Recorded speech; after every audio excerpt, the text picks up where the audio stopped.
So hello my YouTube family, कैसे हैं आप सब।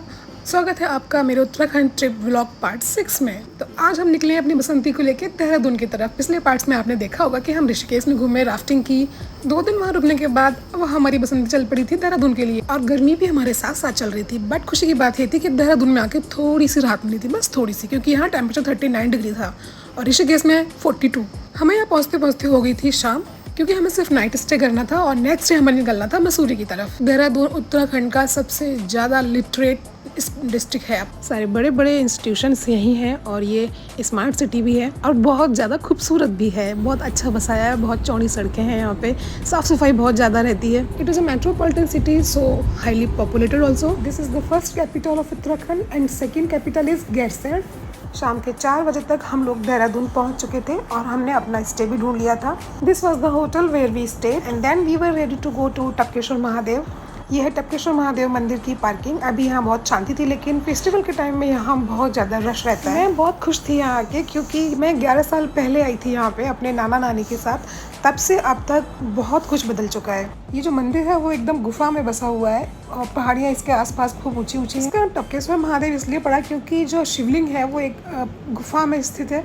उसके ऊपर जो पहाड़ है वहाँ से हर समय पानी टपकता रहता है। फोटो में मैं और मेरे नाना नानी जी हैं। जब मैं 10 साल पहले यहाँ पे आई थी तब की फोटो है ये। ऐसा माना जाता है कि महर्षि द्रोणाचार्य की पत्नी को अपने बच्चे को पिलाने के लिए दूध नहीं बन पा रहा था अश्वत्थामा के लिए।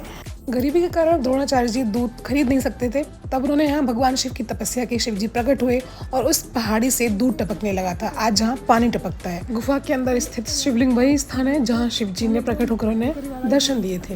मैं यहाँ पर अपनी पुरानी यादें ताज़ा कर रही थी, अपने पतिदेव को सुना रही थी कि जब मैं पहले आई थी उस समय क्या था और अब क्या है।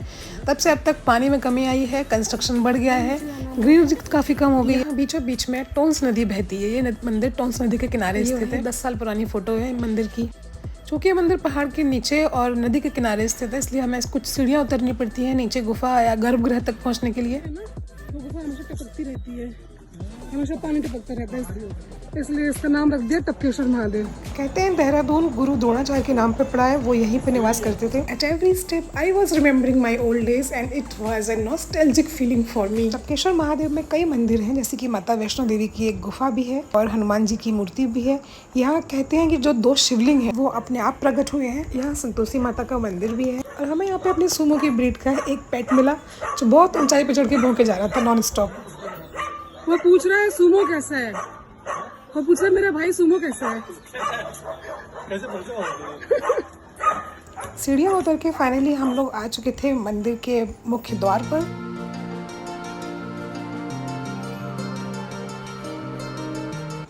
ये है टोंस नदी, जिसका वाटर लेवल अभी काफ़ी डाउन चल रहा था।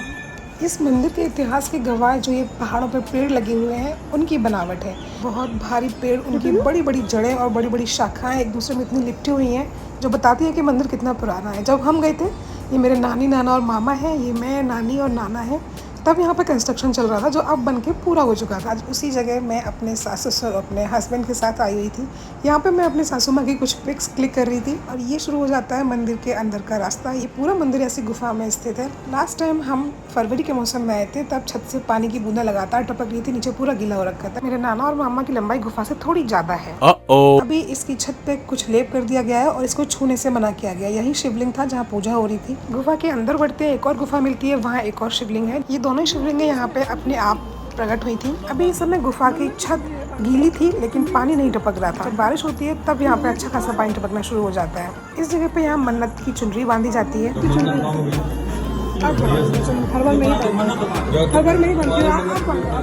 और मैं यहाँ जबरदस्ती अपने पतिदेव से मन्नत की चुनरी बनवा रही थी, क्योंकि ऐसे काम मैं ही करती हूँ, वो हमेशा पीछे रहते हैं। लेकिन आज मैंने उनको बच के नहीं जाने दिया। कहते हैं जब भगवान शिव ने गुरु द्रोणाचार्य को आशीर्वाद दिया था तब उनके बेटे के लिए जो दूध मिलना शुरू हुआ था, जो पहाड़ है इनकी छत पे गाय के थन बन गए थे अपने आप, जिनसे दूध टपकना शुरू हो गया था। यही जगह जहाँ मन्नत की चुनरी बांधी जाती है, वहाँ मैं और नाना नानी। ये मेरे शादी के पहले का लुक टॉम वे वाला। अब हम लोग जा रहे थे माँ वैष्णो देवी की गुफा में। मैं कभी वैष्णो देवी मंदिर नहीं गई हूँ, लेकिन यहाँ की गुफा देख के मुझे थोड़ा सा आइडिया जरूर लग गया कि ऐसी गुफा रहेगी वहाँ पर भी। अगर आप लोग गए हो तो कमेंट करके बताना। ये गुफा आगे चलते चलते बहुत और छोटी होती जा रही थी। अभी हम लोग खड़े थे, फिर थोड़े झुके, फिर एक टाइम पे बिल्कुल बैठने जैसी हालत हो गई थी। मुझे तो डर लग रहा था कि मैं इतनी मोटी हूँ कहीं फंस ना जाऊँ। कहते हैं कि जो माँ वैष्णो देवी की गुफा है उसमें भी बहुत सकरा रास्ता है, और जो फंस जाता है वो पापी होता है, बाकी लोग निकल जाते हैं चाहे कितनी मोटा क्यों ना हो। ऐसे मुझे कुछ यहाँ फिलहाल कि मुझे अपने आप पे पूरा भरोसा है, मैंने अब तक कोई पाप नहीं किया है ऐसा। गुफा के अंदर जगह जगह लाइट लगी हुई थी ताकि अंदर रोशनी बनी रहे।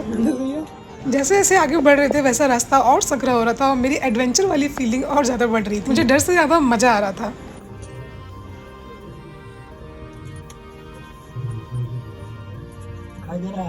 रास्ता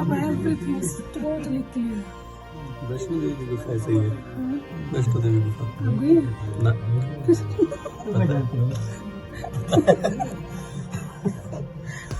मस्त तूने बोला ना।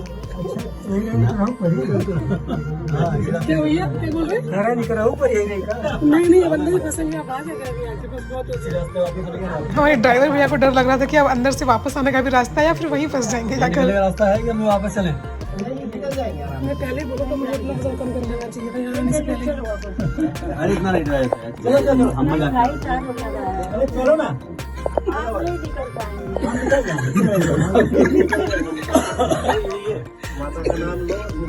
माता भगवती देवी की जय, माँ वैष्णो देवी की जय।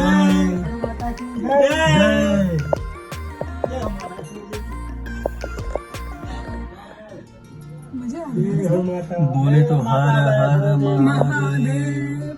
हम सब लोग यहाँ एक दूसरे को चिढ़ा चिढ़ा के आगे बढ़ रहे थे। मम्मी पापा से कह रही थी आप बैठ जाइए, आप नहीं निकल पाएंगे, आप मोटे। मम्मी सबसे आगे आराम से बैठ बैठ के बढ़ रही थी। सही भारी है, कोई बात नहीं है। पापा आराम से निकलना, अभी चोट ना लगे। अरे हम ठीक है, चलो निकल जाएंगे, झुकते हो चलो। चलो माँ वैष्णो देवी की जय, माँ वैष्णो देवी की जय। पापा खड़े इसलिए थे क्योंकि उनके घुटनों में प्रॉब्लम है, बैठ के वो ज़्यादा आगे नहीं चल सकते थे। और ऐसे धीरे धीरे हम लोग आगे गुफा के अंदर पहुंच चुके थे जहाँ वैष्णो देवी जैसी प्रतिमा विराजमान थी। अनफॉर्चुनेटली हमारी बाकी वीडियोस डिलीट हो गई हैं। ये सफ़र हमारा बड़ा रोमांचक था, बहुत मजे आ रहे थे।